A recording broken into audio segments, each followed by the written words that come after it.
ਸਤਿ ਸ਼੍ਰੀ ਅਕਾਲ। ਤੁਸੀਂ ਵੇਖ ਰਹੇ ਹੋ ਟੀਵੀ ਪੰਜਾਬ ਤੇ ਮੈਂ ਹਾਂ ਤੁਹਾਡੇ ਨਾਲ ਇੰਦਰਪ੍ਰੀਤ ਕੌਰ ਸੰਗੀੜਾ। ਖਬਰਾਂ ਦੇ ਇਸ ਬੁਲੇਟਿਨ ਵਿੱਚ ਤੁਹਾਡਾ ਸਵਾਗਤ ਹੈ। ਸਭ ਤੋਂ ਪਹਿਲਾਂ ਨਜ਼ਰ ਮਾਰਦੇ ਹਾਂ ਹੈਡਲਾਈਨਸ ਤੇ। ਵੱਧ ਭਾਰਤੀ ਕਿਉਂ ਲੈ ਰਹੇ ਨੇ ਕੈਨੇਡਾ ਦੀ ਪੀਆਰ? ਇੱਕ ਸਾਲ ਵਿੱਚ ਟੁੱਟੇ ਪਿਛਲੇ ਰਿਕਾਰਡ। ਇੰਟਰਨੈਟ ਹੋਵੇਗਾ ਸਸਤਾ, ਸੀਆਰਟੀਸੀ ਨੇ ਕੀਤਾ ਇਸ ਬਾਰੇ ਵਿਚਾਰ। ਟਰੂਡੋ ਨੂੰ ਕਿਉਂ ਕਰਨੀ ਪਈ ਲੋਕਤੰਤਰ ਦੀ ਗੱਲ? ਟਰੂਡੋ ਸਰਕਾਰ ਤੇ ਉੱਠ ਰਹੀ ਸਵਾਲ। ਚੀਨੀ ਪੁਲਿਸ ਸਟੇਸ਼ਨਾਂ ਦੀ ਹੋ ਰਹੀ ਜਾਂਚ। ਕਿਊਬੈਕ ਸੂਬੇ ਤੋਂ ਆਈ ਇਸ ਦੀ ਜਾਣਕਾਰੀ। ਕੈਨੇਡਾ ਜਾਣ ਵਾਲੇ ਭਾਰਤੀਆਂ ਦਾ ਅੰਕੜਾ ਰਿਕਾਰਡ ਪੱਧਰ ਤੇ ਉੱਪਰ ਪਹੁੰਚ ਗਿਆ। ਸਾਲ 2013 ਤੋਂ ਬਾਅਦ ਹੁਣ ਇੱਕ ਵੱਡਾ ਅੰਕੜਾ ਦਰਜ ਕੀਤਾ ਗਿਆ ਜਿਹੜੇ ਭਾਰਤੀਆਂ ਨੇ ਕੈਨੇਡਾ ਵਿੱਚ ਪੀਆਰ ਹਾਸਲ ਕੀਤੀ ਹੈ। ਤਾਜ਼ਾ ਰਿਪੋਰਟ ਤੋਂ ਇਸ ਬਾਰੇ ਸਾਰੀ ਜਾਣਕਾਰੀ ਸਾਹਮਣੇ ਆਈ, ਜਿੱਥੇ ਦੱਸਿਆ ਗਿਆ ਕਿ ਮੌਜੂਦਾ ਸਮੇਂ ਇੱਕ ਸਾਲ ਦੇ ਵਿੱਚ ਕੈਨੇਡਾ ਅੰਦਰ ਕਿੰਨੇ ਭਾਰਤੀਆਂ ਨੇ ਪੀਆਰ ਹਾਸਲ ਕੀਤੀ। ਭਾਰਤ ਤੋਂ ਕੈਨੇਡਾ ਜਾਣ ਵਾਲਿਆਂ ਦੀ ਗਿਣਤੀ ਵਿੱਚ ਪਹਿਲਾਂ ਦੇ ਮੁਕਾਬਲੇ ਰਿਕਾਰਡ ਵਾਧਾ ਦਰਜ ਕੀਤਾ ਗਿਆ ਤੇ ਨਾਲ ਹੀ ਵੱਧ ਭਾਰਤੀਆਂ ਵੱਲੋਂ ਕੈਨੇਡਾ ਵਿੱਚ ਪੀਆਰ ਹਾਸਲ ਕੀਤੀ ਗਈ ਹੈ। ਇੱਕ ਸਾਲ ਦੇ ਬਾਰੇ ਅੰਕੜਾ ਜਾਰੀ ਕਰਦਿਆਂ ਦੱਸਿਆ ਗਿਆ ਕਿ ਇੱਕ ਸਾਲ ਵਿੱਚ 1,18,095 ਭਾਰਤੀਆਂ ਨੇ ਕੈਨੇਡਾ ਦੀ ਪੀਆਰ ਹਾਸਲ ਕੀਤੀ। ਇਸ ਬਾਰੇ ਇੱਕ ਨਵੀਂ ਰਿਪੋਰਟ ਤੋਂ ਸਾਰੀ ਜਾਣਕਾਰੀ ਸਾਹਮਣੇ ਆਈ ਹੈ, ਜਿੱਥੇ ਦੱਸਿਆ ਗਿਆ ਕਿ ਸਾਲ 2013 ਦੇ ਮੁਕਾਬਲੇ ਹੁਣ ਸਾਲ 2022 ਦੌਰਾਨ ਇੱਕ ਰਿਕਾਰਡ ਵਾਧਾ ਭਾਰਤੀਆਂ ਦੇ ਵਿੱਚ ਦਰਜ ਕੀਤਾ ਗਿਆ, ਜੋ ਕਿ ਕੈਨੇਡਾ ਵਿੱਚ ਪੀਆਰ ਹਾਸਲ ਕਰ ਰਹੇ ਹਨ। ਭਾਰਤ ਤੋਂ ਕੈਨੇਡਾ ਜਾਣ ਵਾਲਿਆਂ ਦੀ ਗਿਣਤੀ ਵਿੱਚ ਸਾਲ 2013 ਦੇ ਮੁਕਾਬਲੇ ਹੁਣ 3 ਗੁਣਾ ਵਾਧਾ ਦਰਜ ਕੀਤਾ ਗਿਆ। ਇਹ report national foundation for American policy ਵੱਲੋਂ ਸਾਂਝੀ ਕੀਤੀ ਗਈ ਹੈ, ਜਿੱਥੇ ਦੱਸਿਆ ਗਿਆ ਕਿ ਸਾਲ 2013 ਦੌਰਾਨ 32,828 ਭਾਰਤੀਆਂ ਨੂੰ ਕੈਨੇਡਾ ਵਿੱਚ ਪੀਆਰ ਮਿਲੀ ਤੇ ਹੁਣ ਮੌਜੂਦਾ ਸਮੇਂ ਇਹ ਅੰਕੜਾ 1,18,095 ਦਾ ਹੈ।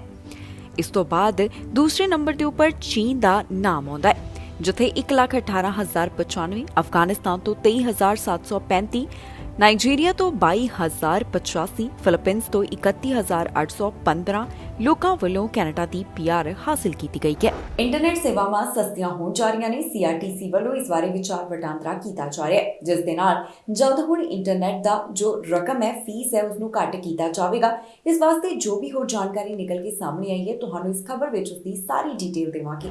ਇੰਟਰਨੈਟ ਦੀਆਂ ਕੀਮਤਾਂ ਘਟਾਉਣ ਅਤੇ ਮੁਕਾਬਲੇਬਾਜ਼ੀ ਨੂੰ ਵਧਾਉਣ ਵਾਸਤੇ ਸੀਆਰਟੀਸੀ ਵੱਲੋਂ ਵਿਚਾਰ ਵਟਾਂਦਰਾ ਸ਼ੁਰੂ ਕਰ ਦਿੱਤਾ ਗਿਆ ਹੈ।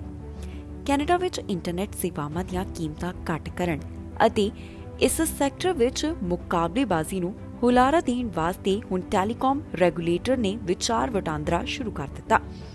ਇਸ ਬਾਰੇ ਜੋ ਜਾਣਕਾਰੀ ਸਾਂਝੀ ਕੀਤੀ ਗਈ ਹੈ, ਉਸ ਵਿੱਚ ਦੱਸਿਆ ਗਿਆ ਕਿ ਉਹ ਕੁਝ ਹੋਲਸੇਲ ਰੇਟ ਵਿੱਚ 10% ਦੀ ਕਟੌਤੀ ਵੀ ਲਾਗੂ ਕਰ ਰਹੇ ਨੇ, ਜੋ ਤੁਰੰਤ ਪ੍ਰਭਾਵੀ ਹੋਵੇਗੀ। ਨਿਊਜ਼ ਰਿਲੀਜ਼ ਸਾਹਮਣੇ ਆਈ ਹੈ, ਜਿਸ ਵਿੱਚ ਦੱਸਿਆ ਗਿਆ ਕਿ ਸੀਆਰਟੀਸੀ ਮੰਨਦਾ ਹੈ ਕਿ ਇਸ ਦੀ ਮੌਜੂਦਾ ਪਹੁੰਚ ਇੰਟਰਨੈਟ ਸੇਵਾਵਾਂ ਮਾਰਕੀਟ ਵਿੱਚ ਵਧੇਰੇ ਮੁਕਾਬਲੇਬਾਜ਼ੀ ਨੂੰ ਉਤਸ਼ਾਹਿਤ ਕਰਨ ਦੇ ਆਪਣੇ ਉਦੇਸ਼ ਨੂੰ ਪੂਰਾ ਨਹੀਂ ਕਰ ਰਹੀ। ਰਿਵਿਊ ਦੌਰਾਨ ਉਨ੍ਹਾਂ ਦਰਾਂ ਦੀ ਨਜ਼ਰਸਾਨੀ ਕੀਤੀ ਜਾਵੇਗੀ ਜੋ ਰੇਟ ਇੰਟਰਨੈਟ ਸੇਵਾ ਪ੍ਰਦਾਤਾ ਨੈਟਵਰਕ ਵਰਤਣ ਵਾਸਤੇ ਵੱਡੀਆਂ ਟੈਲੀਕਾਮ ਕੰਪਨੀਆਂ ਨੂੰ ਅਦਾ ਕਰਦੇ ਨੇ। ਸਮੀਖਿਆ ਦੌਰਾਨ ਇਹ ਵੀ ਵਿਚਾਰਿਆ ਜਾਵੇਗਾ ਕਿ ਵੱਡੀਆਂ ਟੈਲੀਕਾਮ ਕੰਪਨੀਆਂ ਨੂੰ ਆਪਣੇ ਤੇਜ਼ ਇੰਟਰਨੈਟ ਸਪੀਡ ਵਾਲੇ ਫਾਈਬਰ ਟੂ ਹੋਮ ਨੈਟਵਰਕ ਤੱਕ ਆਪਣੇ ਪ੍ਰਤੀਯੋਗੀਆਂ ਨੂੰ ਵੀ ਪਹੁੰਚ ਦੇਣੀ ਚਾਹੀਦੀ ਹੈ। ਇਸ ਸੰਬੰਧੀ 24 ਅਪ੍ਰੈਲ ਸਾਲ 2023 ਤੱਕ ਆਨਲਾਈਨ ਫਾਰਮ, ਡਾਕ ਜਾਂ ਫਿਰ ਫੈਕਸ ਰਾਹੀਂ ਆਪਣੇ ਵਿਚਾਰ ਭੇਜੇ ਜਾ ਸਕਦੇ ਨੇ। ਬਾਕੀ ਹੋਰ ਸਾਰੇ ਮਾਮਲਿਆਂ ਤੇ ਸੀਆਰਟੀਸੀ 22 ਜੂਨ 2023 ਤੱਕ ਟਿੱਪਣੀਆਂ ਤੇ ਵਿਚਾਰ ਸਵੀਕਾਰ ਕਰੇਗਾ। ਸੀਆਰਟੀਸੀ ਦੇ ਸੀਈਓ ਦਾ ਕਹਿਣਾ ਹੈ ਕਿ ਸੀਆਰਟੀਸੀ ਇੰਟਰਨੈਟ ਸਰਵਿਸ ਮਾਰਕੀਟ ਵਿੱਚ ਮੁਕਾਬਲੇਬਾਜ਼ੀ ਨੂੰ ਉਤਸ਼ਾਹਿਤ ਕਰਨ ਵਾਸਤੇ ਤੁਰੰਤ ਕਾਰਵਾਈ ਕਰ ਰਿਹਾ ਹੈ, ਜਿਸ ਵਿੱਚ ਸ਼ੁਰੂਆਤ ਅੱਜ ਤੋਂ ਹੀ ਕੁਝ ਥੋਕ ਦਰਾਂ ਦੇ 10% ਦੀ ਕਟੌਤੀ ਨਾਲ ਕੀਤੀ ਜਾ ਰਹੀ ਹੈ। ਉਹ ਕਹਿੰਦੇ ਨੇ ਕਿ ਅਸੀਂ ਹਰ ਉਸ ਵਿਅਕਤੀ ਤੋਂ ਵਿਚਾਰ ਸੁਣਨ ਦੀ ਉਮੀਦ ਕਰਦੇ ਹਾਂ ਜੋ ਸਾਡੀ ਜਨਤਕ ਮਸ਼ਵਰੇ ਦੀ ਕਾਰਵਾਈ ਵਿੱਚ ਹਿੱਸਾ ਲਵੇਗਾ, ਤਾਂ ਜੋ ਅਸੀਂ ਉੱਚ ਗੁਣਵੱਤਾ ਅਤੇ ਭਰੋਸੇਮੰਦ ਨੈਟਵਰਕਸ ਵਿੱਚ ਘੱਟ ਕੀਮਤਾਂ ਅਤੇ ਨਿਰੰਤਰ ਨਿਵੇਸ਼ ਦੇ ਵਿਚਕਾਰ ਸਹੀ ਸੰਤੁਲਨ ਬਣਾ ਸਕੀਏ।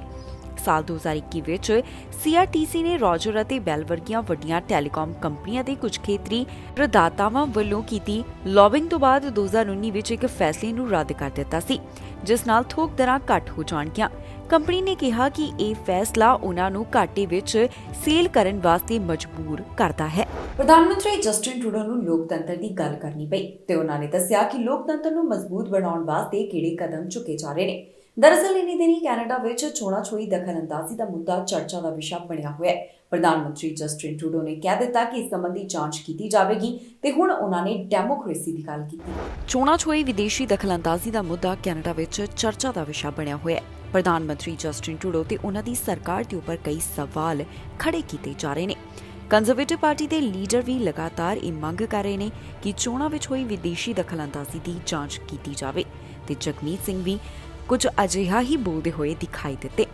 ਹਾਲਾਂਕਿ ਪ੍ਰਧਾਨ ਮੰਤਰੀ ਜਸਟਿਨ ਟਰੂਡੋ ਵੱਲੋਂ ਪਿਛਲੇ ਦਿਨੀ ਕਿਹਾ ਗਿਆ ਕਿ ਉਹਨਾਂ ਵੱਲੋਂ ਜਾਂਚ ਕਰਵਾਈ ਜਾਵੇਗੀ, ਜਿਸ ਤੋਂ ਬਾਅਦ ਕੰਜ਼ਰਵੇਟਿਵ ਪਾਰਟੀ ਦੇ ਲੀਡਰ ਤੇ ਐਨਡੀਪੀ ਪਾਰਟੀ ਦੇ ਲੀਡਰ ਬੋਲੇ ਹਨ ਤੇ ਇੱਕ ਵਾਰ ਫਿਰ ਤੋਂ ਪ੍ਰਧਾਨ ਮੰਤਰੀ ਜਸਟਿਨ ਟਰੂਡੋ ਵੱਲੋਂ ਲੋਕਤੰਤਰ ਦੀ ਗੱਲ ਕੀਤੀ ਗਈ ਤੇ ਕਾਫੀ ਵਿਚਾਰ ਵੀ ਸਾਂਝੇ ਕੀਤੇ ਗਏ ਨੇ।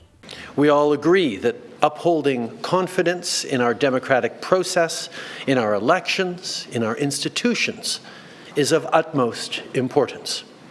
This is not and should never be a partisan issue. I understand that people want answers and Canadians deserve reassurance.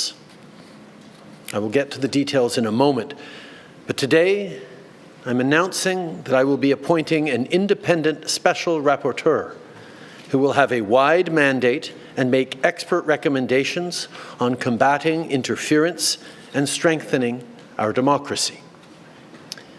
But first, I want to lay out some of what we've been doing and will do further to continue to protect our democracy and our institutions. In Canada, we believe deeply in the values of freedom, openness, and dialogue. These values are not universally shared by every government around the world. Indeed, I don't know if in our lifetime we've seen democracy in a more precarious place. Many state actors and non-state actors want to foster instability here and elsewhere to advance their own interests. We have long known, and an independent report confirmed it again last week, that the Chinese government and other regimes like Iran and Russia have attempted to interfere not just in our democracy, but in our country in general, whether it's our institutions, our businesses, our research facilities, or in the daily lives of our citizens. This is not a new problem. But before we came into office, there was no dedicated process to counter foreign interference in our elections. Grocery ਮਾਲਕਾਂ ਦੇ ਉੱਪਰ ਹੁਣ ਕਈ ਇਲਜ਼ਾਮ ਲੱਗ ਰਹੇ ਨੇ। ਇਲਜ਼ਾਮ ਹੈ ਕਿ ਵਧ ਰਹੀ ਮਹਿੰਗਾਈ ਦੇ ਵਿੱਚ ਵੀ ਉਹਨਾਂ ਵੱਲੋਂ ਭਾਰੀ ਮੁਨਾਫਾ ਕਮਾਇਆ ਜਾ ਰਿਹਾ ਹੈ। ਇੱਕ ਪਾਸੇ ਤਾਂ ਖਾਣ ਪੀਣ ਦੀਆਂ ਚੀਜ਼ਾਂ ਮਹਿੰਗੀਆਂ ਹੋ ਰਹੀਆਂ ਨੇ ਤੇ ਦੂਜੇ ਪਾਸੇ ਗ੍ਰੋਸਰੀ ਸਟੋਰਾਂ ਦੀ ਜੋ ਇਨਕਮ ਹੈ, ਮੁਨਾਫਾ ਹੈ, ਉਸ ਦੇ ਵਿੱਚ ਵੀ ਵਾਧਾ ਦਰਜ ਕੀਤਾ ਗਿਆ। ਇਸ ਦਾ ਜਵਾਬ ਹੁਣ ਸੀਈਓਜ਼ ਵੱਲੋਂ ਦਿੱਤਾ ਗਿਆ, ਜਿੱਥੇ ਉਹਨਾਂ ਨੇ ਆਪਣੇ ਲੱਗੇ ਹੋਏ ਦੋਸ਼ਾਂ ਨੂੰ ਗਲਤ ਦੱਸਿਆ। ਵੱਧ ਰਹੀ ਮਹਿੰਗਾਈ ਦਾ ਮੁੱਦਾ ਲਗਾਤਾਰ ਚਰਚਾ ਦਾ ਵਿਸ਼ਾ ਬਣਿਆ ਹੋਇਆ ਹੈ, ਜਿਸ ਸੰਬੰਧੀ ਕਈ ਗ੍ਰੋਸਰੀ ਚੇਨਾਂ ਦੇ ਸੀਈਓਜ਼ ਪੇਸ਼ ਹੋਏ ਨੇ। ਹੁਣ ਗ੍ਰੋਸਰੀ ਚੇਨਾਂ ਦੇ ਸੀਈਓਜ਼ ਨੇ ਮੁਨਾਫਾ ਕਮਾਉਣ ਦੇ ਇਰਾਦੇ ਨਾਲ ਕੀਮਤਾਂ ਵਧਾਉਣ ਦੇ ਦੋਸ਼ਾਂ ਤੋਂ ਇਨਕਾਰ ਕੀਤਾ। ਜੀ ਹਾਂ, ਕੈਨੇਡਾ ਦੀਆਂ ਵੱਡੀਆਂ ਗ੍ਰੋਸਰੀ ਕੰਪਨੀਆਂ ਦੇ ਸੀਈਓਜ਼ ਦਾ ਕਹਿਣਾ ਹੈ ਕਿ ਉਹਨਾਂ ਨੇ ਮੁਨਾਫਾ ਕਮਾਉਣ ਦੇ ਮਕਸਦ ਨਾਲ ਖਾਣ ਪੀਣ ਦੀਆਂ ਚੀਜ਼ਾਂ ਨਹੀਂ ਮਹਿੰਗੀਆਂ ਕੀਤੀਆਂ। ਉਹਨਾਂ ਦਾ ਦਾਅਵਾ ਹੈ ਕਿ ਖਾਣ ਪੀਣ ਦੀਆਂ ਚੀਜ਼ਾਂ ਤੋਂ ਹੋਣ ਵਾਲਾ ਮੁਨਾਫਾ ਹੁਣ ਤੱਕ ਦਾ ਸਭ ਤੋਂ ਮਾਮੂਲੀ ਮੁਨਾਫਾ ਹੈ। ਐਮਪਾਇਰ ਫਰੂਟ ਦੇ ਸੀਈਓ ਨੇ ਕਿਹਾ ਕਿ ਅਸੀਂ ਮਹਿੰਗਾਈ ਤੋਂ ਮੁਨਾਫਾ ਨਹੀਂ ਕਮਾ ਰਹੇ। ਕੋਈ ਫਰਕ ਨਹੀਂ ਪੈਂਦਾ ਕਿ ਤੁਸੀਂ ਜਿੰਨੀ ਮਰਜ਼ੀ ਵਾਰੀ ਇਹ ਦੁਹਰਾਓ, ਇਹ ਗੱਲ ਸੱਚ ਨਹੀਂ ਹੈ। ਦੱਸੀਏ ਕਿ ਪਾਰਲੀਮੈਂਟ ਦੀ agriculture and agri food committee ਭੋਜਨ ਕੀਮਤਾਂ ਵਿੱਚ ਵਾਧੇ ਦੇ ਕਾਰਨਾਂ ਦਾ ਅਧਿਐਨ ਕਰ ਰਹੀ ਹੈ।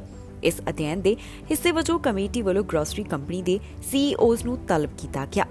ਸਟੈਟਿਸਟਿਕਸ ਕੈਨੇਡਾ ਦੇ ਅੰਕੜਿਆਂ ਮੁਤਾਬਕ ਗ੍ਰੋਸਰੀ ਸਟੋਰਾਂ ਤੋਂ ਖਰੀਦੀਆਂ ਜਾਣ ਵਾਲੀਆਂ ਖਾਣ ਪੀਣ ਦੀਆਂ ਚੀਜ਼ਾਂ ਦੀਆਂ ਕੀਮਤਾਂ ਵਿੱਚ ਜਨਵਰੀ ਤੱਕ 11.4% ਵਾਧਾ ਦਰਜ ਕੀਤਾ ਗਿਆ। ਪਿਛਲੇ ਸਾਲ ਦੀ 5.9% ਦੀ ਮਹਿੰਗਾਈ ਦਰ ਨਾਲੋਂ ਇਹ ਤਕਰੀਬਨ ਦੁੱਗਣੀ ਦਰ ਹੈ। ਕੈਨੇਡਾ ਦੇ ਜ਼ਿਆਦਾਤਰ ਗ੍ਰੋਸਰੀ ਸਟੋਰ ਇਹਨਾਂ ਤਿੰਨੇ ਗ੍ਰੋਸਰੀ ਕੰਪਨੀਆਂ ਦੀ ਮਲਕੀਅਤ ਹਨ ਤੇ ਇਹਨਾਂ ਦੇ ਦੇਸ਼ ਵਿੱਚ ਹਜ਼ਾਰਾਂ ਸਟੋਰ ਨੇ। ਪੈਂਡੈਮਿਕ ਦੌਰਾਨ 3 ਕੰਪਨੀਆਂ ਦੇ ਮੁਨਾਫੇ ਵਿੱਚ ਵਾਧਾ ਹੋਇਆ, ਪਰ ਤਿੰਨਾਂ ਦਾ ਕਹਿਣਾ ਹੈ ਕਿ ਉਹਨਾਂ ਨੂੰ ਖਾਣ ਪੀਣ ਦੀਆਂ ਚੀਜ਼ਾਂ ਤੋਂ ਹੋਣ ਵਾਲਾ ਮੁਨਾਫਾ ਕਾਫੀ ਮਾਮੂਲੀ ਹੈ। ਵੈਸਟਰਨ ਦੇ ਮੈਡਲਾਈਨ ਨਾਲ ਸਹਿਮਤੀ ਪ੍ਰਗਟਾਉਂਦੇ ਹੋਏ ਕਿਹਾ ਕਿ ਲੌਬਲੋ ਨੇ ਮੁਨਾਫੇ ਵਿੱਚ ਵਾਧਾ ਗੈਰ ਭੋਜਨ ਪ੍ਰੋਡਕਟਸ ਜਿਵੇਂ ਕਿ ਫਾਰਮੇਸੀ, ਕੱਪੜੇ ਅਤੇ ਹੋਰ ਕਈ ਚੀਜ਼ਾਂ ਦੀ ਸੇਲ ਕਾਰਨ ਹੋਇਆ ਹੈ। ਉਹਨਾਂ ਨੇ ਕਿਹਾ ਕਿ ਦੁੱਧ, ਮੱਖਣ, ਚੀਜ਼, ਤੇਲ ਅਜਿਹੇ ਪ੍ਰੋਡਕਟਸ ਹਨ ਜਿਨ੍ਹਾਂ ਨੂੰ ਕੰਪਨੀ ਗੈਰ ਮੁਨਾਫਾ ਕੀਮਤਾਂ ਤੇ ਵੇਚਦੀ ਹੈ ਤਾਂ ਕਿ ਗ੍ਰਾਹਕਾਂ ਨੂੰ ਸਟੋਰਾਂ ਵਿੱਚ ਆਕਰਸ਼ਿਤ ਕੀਤਾ ਜਾ ਸਕੇ। ਉਧਰ ਦੂਜੇ ਪਾਸੇ ਐਨਟੀਪੀ ਲੀਡਰ ਜਗਮੀਤ ਸਿੰਘ ਪਿਛਲੇ ਕਈ ਮਹੀਨਿਆਂ ਤੋਂ ਗਰੋਸਰੀ ਕੰਪਨੀਆਂ ਦੇ ਮੁਨਾਫੇ ਵੱਲ ਧਿਆਨ ਕੇਂਦਰਿਤ ਕਰਵਾਉਂਦੇ ਆਏ ਨੇ। ਉਨ੍ਹਾਂ ਵੱਲੋਂ ਇੱਕ ਰਿਸਰਚ ਦਾ ਹਵਾਲਾ ਦਿੰਦਿਆਂ ਕਿਹਾ ਗਿਆ ਕਿ ਲੌਬਲਾਜ਼ ਨੇ ਸਾਲ 2022 ਦੀ ਪਹਿਲੀ ਤਿਮਾਹੀ ਵਿੱਚ 180 ਮਿਲੀਅਨ ਵਾਧੂ ਡਾਲਰ ਦਾ ਮੁਨਾਫਾ ਕਮਾਇਆ, ਜੋ ਕਿ ਪਿਛਲੇ ਮੁਨਾਫਿਆਂ ਦੀ ਤੁਲਨਾ ਵਿੱਚ ਪ੍ਰਤੀ ਦਿਨ 1 ਮਿਲੀਅਨ ਡਾਲਰ ਵਧੇਰੇ ਕਮਾਈ ਹੈ। ਉਨ੍ਹਾਂ ਨੇ ਵੈਸਟਰਨ ਨੂੰ ਵੀ ਵਾਰੀ-ਵਾਰੀ ਇਹੀ ਸਵਾਲ ਪੁੱਛਿਆ, ਕਿੰਨਾ ਮੁਨਾਫਾ ਬਹੁਤ ਜ਼ਿਆਦਾ ਮੁਨਾਫਾ ਹੁੰਦਾ ਹੈ। ਚੀਨੀ ਪੁਲਿਸ ਸਟੇਸ਼ਨਾਂ ਦੀ ਜਾਂਚ ਕੀਤੀ ਜਾ ਰਹੀ ਹੈ। ਕਿਊਬਿਕ ਸੂਬੇ ਤੋਂ ਇਸ ਬਾਰੇ ਜਾਣਕਾਰੀ ਸਾਹਮਣੇ ਆਈ, ਜਿੱਥੇ ਦੱਸਿਆ ਗਿਆ ਕਿ ਹੁਣ RCMP ਜਾਂਚ ਕਰ ਰਹੀ ਹੈ।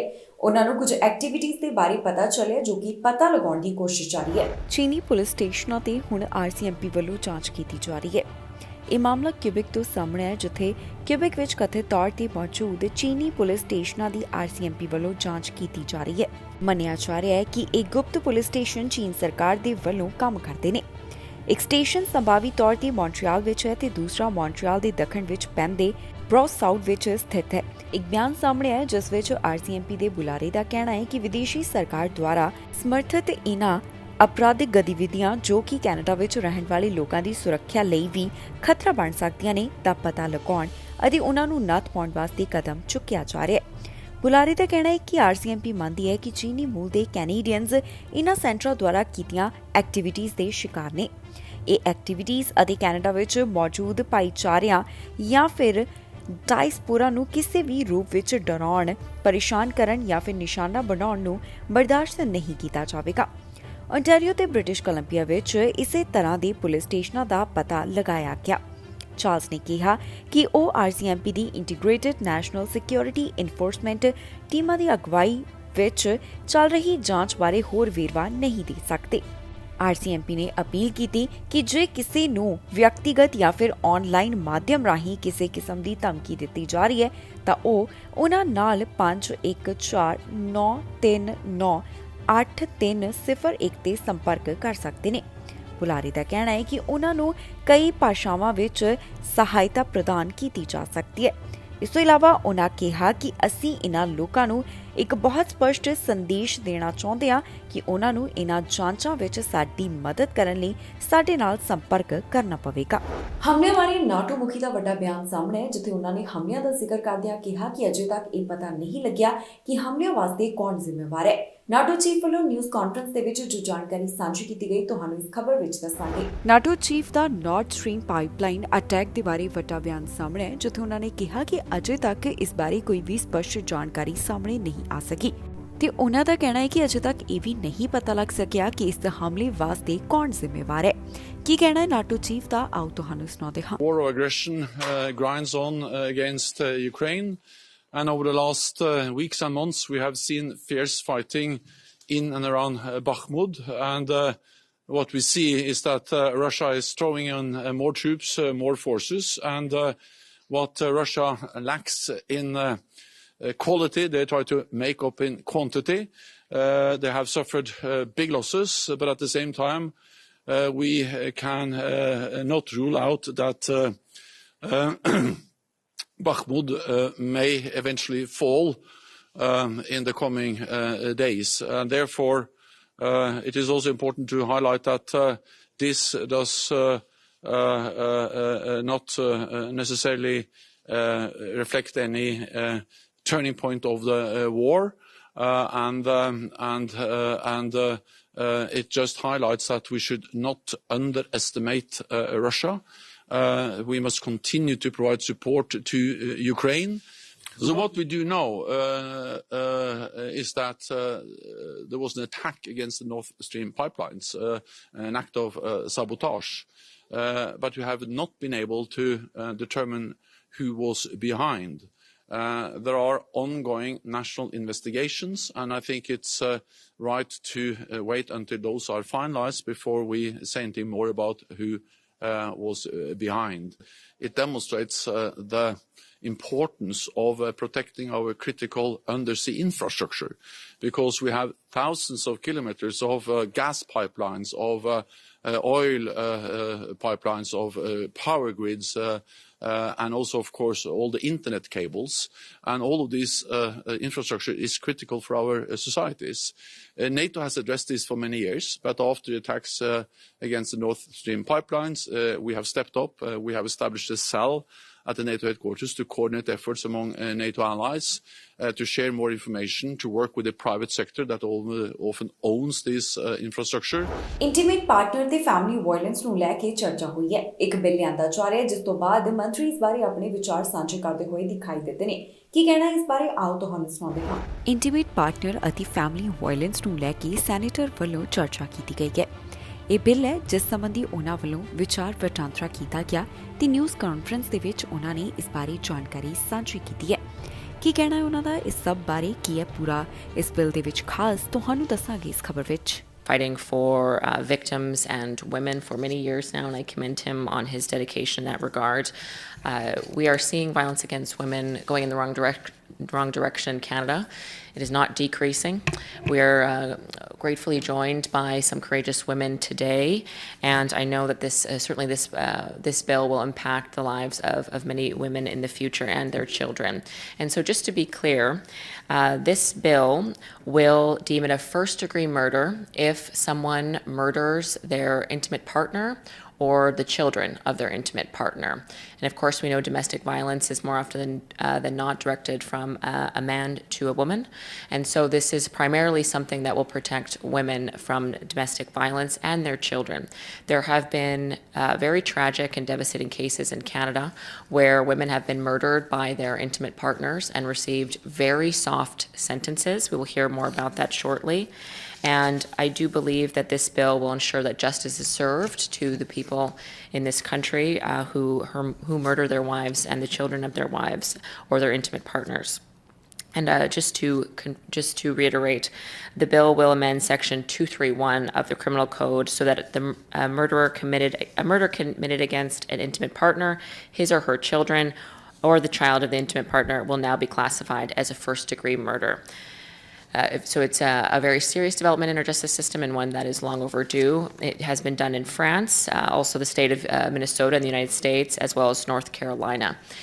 So Canada certainly would be a leader in this regard, but also following the good work of a number of other jurisdictions. And just to conclude, the purpose of this bill, to be clear, is twofold. It will severely punish the perpetrators who commit homicide against their intimate partners and their children. And it will act as a deterrent to potential murderers as well. The Conservative Party stands firm with victims, and we have always taken a tough on crime approach. Visa ਰੱਦ ਹੋਣ ਦੇ ਸਵਾਲ ਦਾ ਜਵਾਬ ਪ੍ਰਧਾਨ ਮੰਤਰੀ Justin Trudeau ਨੇ ਦਿੱਤਾ ਹੈ। ਦਰਅਸਲ ਨਿਊਜ਼ ਕਾਨਫਰੰਸ ਦੇ ਦੌਰਾਨ ਪੱਤਰਕਾਰਾਂ ਵੱਲੋਂ ਪ੍ਰਧਾਨ ਮੰਤਰੀ ਜਸਟਿਨ ਟਰੂਡੋ ਨੂੰ ਵੀਜ਼ਾ ਰੱਦ ਹੋਣ ਬਾਰੇ ਸਵਾਲ ਪੁੱਛਿਆ ਗਿਆ ਜੋ ਕਿ ਚਾਈਨੀਜ਼ ਡਿਪਲੋਮੈਟ ਦੇ ਨਾਲ ਜੁੜਿਆ ਹੋਇਆ ਹੈ। ਇਸ ਦਾ ਜਵਾਬ ਵੀ ਪ੍ਰਧਾਨ ਮੰਤਰੀ ਨੇ ਦਿੱਤਾ। ਵੀਜ਼ਾ ਰੱਦ ਹੋਣ ਨੂੰ ਲੈ ਕੇ ਪ੍ਰਧਾਨ ਮੰਤਰੀ ਜਸਟਿਨ ਟਰੂਡੋ ਦਾ ਬਿਆਨ ਸਾਹਮਣੇ ਆਇਆ। ਦੱਸੀਏ ਕਿ ਪੱਤਰਕਾਰਾਂ ਨੇ ਪ੍ਰਧਾਨ ਮੰਤਰੀ ਜਸਟਿਨ ਟਰੂਡੋ ਨੂੰ ਵੀਜ਼ਾ ਰੱਦ ਹੋਣ ਤੇ ਸਵਾਲ ਪੁੱਛਿਆ ਤੇ ਇਸ ਦਾ ਜਵਾਬ ਵੀ ਪ੍ਰਧਾਨ ਮੰਤਰੀ ਨੇ ਦਿੱਤਾ। ਦਰਅਸਲ ਉਹਨਾਂ ਵੱਲੋਂ ਚਾਈਨੀਜ਼ ਡਿਪਲੋਮੈਟ ਦੀ ਗੱਲ ਕੀਤੀ ਗਈ ਹੈ ਜਿਨ੍ਹਾਂ ਦਾ ਸਾਲ 2022 ਦੇ ਵਿੱਚ ਵੀਜ਼ਾ ਰੱਦ ਕੀਤਾ ਗਿਆ। ਇਸ ਦੇ ਵਿੱਚ ਫੋਰਨ ਇੰਟਰਫੇਰੈਂਸ ਨੂੰ ਇੱਕ ਚਿੰਤਾ ਦਾ ਵਿਸ਼ਾ ਮੰਨਿਆ ਜਾ ਰਿਹਾ ਸੀ। ਹੁਣ ਇਸ ਸਵਾਲ ਦਾ ਜਵਾਬ ਪ੍ਰਧਾਨ ਮੰਤਰੀ ਵੱਲੋਂ ਦਿੱਤਾ ਗਿਆ। ਕੀ ਕਹਿਣਾ ਹੈ ਉਹਨਾਂ ਦਾ, ਆਓ ਤੁਹਾਨੂੰ ਸੁਣਾਉਂਦੇ ਹਾਂ। We are always watching very carefully to make sure that people coming to Canada, even diplomats, are following the rules and are coming for the stated purposes. We will continue to make sure that we're doing everything we can to keep Canadians safe. This is an issue we've always taken seriously, including regarding diplomats. La révélation de l'effet que la Chine a des postes de police chinois à Montréal, vous réagissez comment à ça? Excusez, j'ai couru.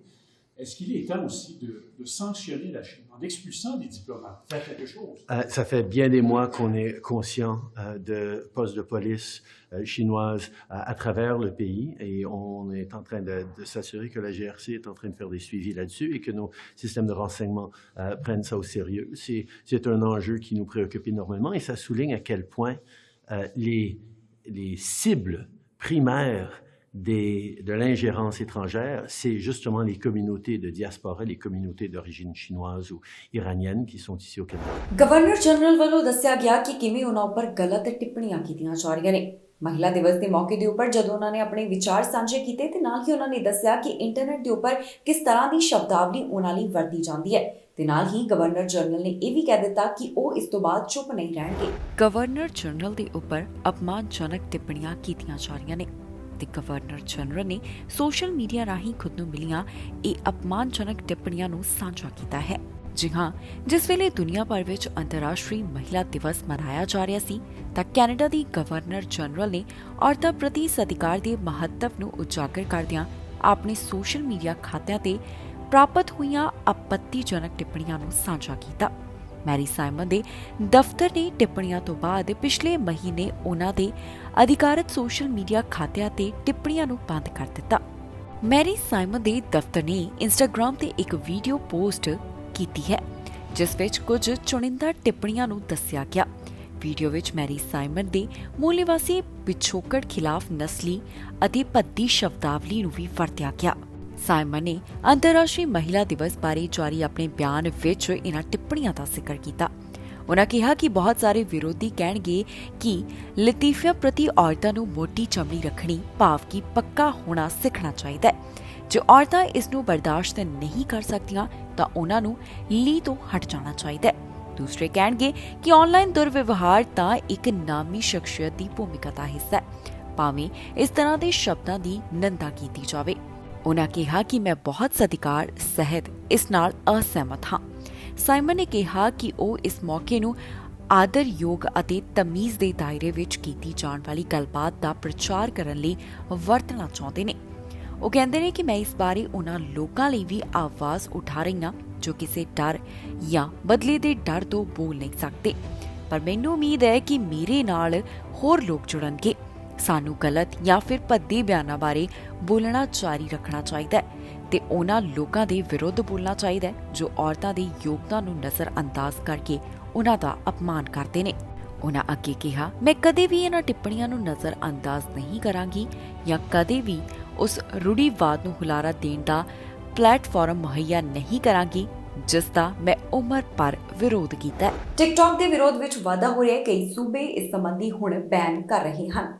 ਜੀ ਹਾਂ, federal ਸਰਕਾਰ ਨੇ ਐਲਾਨ ਕੀਤਾ ਕਿ TikTok federal devices ਤੋਂ ਹੁਣ ban ਕੀਤਾ ਜਾ ਰਿਹਾ ਹੈ, ਜਿਸ ਵਾਸਤੇ ਉਹਨਾਂ ਨੇ ਸੇਫਟੀ ਦਾ ਮੁੱਦਾ ਚੁੱਕਿਆ ਤੇ ਹੁਣ ਕਈ ਸੂਬੇ ਵੀ ਅਜਿਹਾ ਕਦਮ ਚੁੱਕ ਰਹੇ ਨੇ। ਓਨਟਾਰੀਓ ਵਿੱਚ ਵੀ ਟਿਕਟੌਕ ਦੇ ਖਿਲਾਫ ਕਦਮ ਚੁੱਕਿਆ ਜਾ ਰਿਹਾ ਹੈ, ਜਿੱਥੇ ਪੁਲਿਸ ਫੋਰਸਿਸ ਵੱਲੋਂ ਆਪਣੇ ਮੋਬਾਈਲ ਫੋਨਾਂ ਤੋਂ ਟਿਕਟੌਕ ਨੂੰ ਹਟਾਇਆ ਜਾ ਰਿਹਾ ਹੈ। ਦੱਸ ਦਈਏ ਕਿ ਸ਼ਹਿਰ ਤੋਂ ਜਾਣਕਾਰੀ ਸਾਹਮਣੇ ਆ ਰਹੀ ਹੈ ਜਿੱਥੇ ਬਹੁਤ ਸਾਰੇ ਲੋਕ ਫੈਡਰਲ ਸਰਕਾਰ ਦੇ ਫੈਸਲੇ ਨੂੰ ਮੰਨ ਰਹੇ ਨੇ ਤੇ ਉਹਨਾਂ ਵੱਲੋਂ ਆਪਣੇ ਟਿਕਟੌਕ ਦੇ ਖਾਤੇ ਬੰਦ ਕੀਤੇ ਜਾ ਰਹੇ ਹਨ। ਸਿਟੀ ਆਫ ਟੋਰਾਂਟੋ ਵੱਲੋਂ ਇਸ ਬਾਰੇ ਜਾਣਕਾਰੀ ਸਾਂਝੀ ਕੀਤੀ ਗਈ ਜਿੱਥੇ ਉਹਨਾਂ ਨੇ ਦੱਸਿਆ ਕਿ ਉਹ ਸਰਕਾਰ ਦੇ ਫੈਸਲੇ ਨਾਲ ਸਹਿਮਤ ਹਨ। ਸਪੋਕਸਪਰਸਨ ਵੱਲੋਂ ਵੀ ਦੱਸਿਆ ਗਿਆ ਹੈ ਕਿ ਕਿਵੇਂ ਉਹਨਾਂ ਵੱਲੋਂ ਹੁਣ ਟਿਕਟੌਕ ਨੂੰ ਬੰਦ ਕੀਤਾ ਜਾ ਰਿਹਾ ਹੈ। ਉਹਨਾਂ ਦਾ ਕਹਿਣਾ ਹੈ ਕਿ ਜਦੋਂ ਦੇਸ਼ ਦਾ ਲੀਡਰ ਇਹ ਗੱਲ ਕਹਿ ਰਿਹਾ ਹੈ ਕਿ ਟਿਕਟੌਕ ਸੁਰੱਖਿਅਤ ਨਹੀਂ ਹੈ ਤਾਂ ਸਾਨੂੰ ਅਜਿਹਾ ਮੰਨਣਾ ਹੀ ਚਾਹੀਦਾ ਹੈ। ਜ਼ਿਕਰਯੋਗ ਹੈ ਕਿ ਪਿਛਲੇ ਦਿਨੀ ਕੈਨੇਡਾ ਸਰਕਾਰ ਵੱਲੋਂ ਟਿਕਟੌਕ ਦੇ ਉੱਪਰ ਬੈਨ ਲਗਾਉਣ ਦਾ ਐਲਾਨ ਕੀਤਾ ਗਿਆ। ਪ੍ਰਧਾਨ ਮੰਤਰੀ ਜਸਟਿਨ ਟਰੂਡੋ ਵੀ ਇਸ ਬਾਰੇ ਬੋਲੇ ਤੇ ਉਹਨਾਂ ਵੱਲੋਂ ਦੱਸਿਆ ਗਿਆ ਕਿ ਆਖਿਰਕਾਰ ਸਰਕਾਰ ਇਹ ਕਦਮ ਕਿਉਂ ਚੁੱਕ ਰਹੀ ਹੈ। ਪ੍ਰਧਾਨ ਮੰਤਰੀ ਜਸਟਿਨ ਟਰੂਡੋ ਦੀ ਸਰਕਾਰ ਦੇ ਮੁਤਾਬਕ ਟਿਕਟੌਕ ਇੱਕ ਸੁਰੱਖਿਅਤ ਨਹੀਂ ਹੈ, ਜਿਸ ਕਾਰਨ ਉਹਨਾਂ ਵੱਲੋਂ ਫੈਡਰਲ ਡਿਵਾਈਸਿਸ ਤੋਂ ਇਸ ਨੂੰ ਹਟਾਇਆ ਜਾ ਰਿਹਾ ਹੈ। ਇਕੱਲਾ ਕੈਨੇਡਾ ਹੀ ਨਹੀਂ ਬਲਕਿ ਕਈ ਦੇਸ਼ ਅਜਿਹਾ ਕਰ ਚੁੱਕੇ ਨੇ। ਭਾਰਤ ਵਿੱਚ ਤਾਂ ਟਿਕਟੌਕ ਦੇ ਉੱਪਰ ਮੁਕੰਮਲ ਤੌਰ ਤੇ ਬੈਨ ਲਗਾਇਆ ਗਿਆ। ਇਸ ਦੇ ਨਾਲ ਹੀ ਜਾਂਦੇ ਇੱਕ ਵਾਰ ਫਿਰ ਤੋਂ ਨਜ਼ਰ ਮਾਰਦੇ ਹਾਂ ਹੈਡਲਾਈਨਸ ਤੇ। ਵੱਧ ਭਾਰਤੀ ਕਿਉਂ ਲੈ ਰਹੇ ਨੇ ਕੈਨੇਡਾ ਦੀ ਪੀਆਰ? ਇੱਕ ਸਾਲ ਵਿੱਚ ਟੁੱਟੇ ਪਿਛਲੇ ਰਿਕਾਰਡ। ਇੰਟਰਨੈਟ ਹੋਵੇਗਾ ਸਸਤਾ, ਸੀਆਰਟੀਸੀ ਨੇ ਕੀਤਾ ਇਸ ਬਾਰੇ ਵਿਚਾਰ। ਟਰੂਡੋ ਨੂੰ ਕਿਉਂ ਕਰਨੀ ਪਈ ਲੋਕਤੰਤਰ ਦੀ ਗੱਲ? ਟਰੂਡੋ ਸਰਕਾਰ ਤੇ ਉੱਠ ਰਹੀ ਸਵਾਲ। ਚੀਨੀ ਪੁਲਿਸ ਸਟੇਸ਼ਨਾਂ ਦੀ ਹੋ ਰਹੀ ਜਾਂਚ। ਕਿਊਬਿਕ ਸੂਬੇ ਤੋਂ ਆਈ ਇਸ ਦੀ ਜਾਣਕਾਰੀ। ਖਬਰਾਂ ਦੇ ਇਸ ਬੁਲੇਟਿਨ ਵਿੱਚ ਇੰਨਾ ਹੀ। ਫਿਲਹਾਲ ਮੈਨੂੰ ਇੰਦਰਪ੍ਰੀਤ ਕੌਰ ਸੰਗੇੜਾ ਨੂੰ ਦਿਓ ਇਜਾਜ਼ਤ ਤੇ ਤੁਸੀਂ ਵੇਖਦੇ ਰਹੋ ਟੀਵੀ ਪੰਜਾਬ।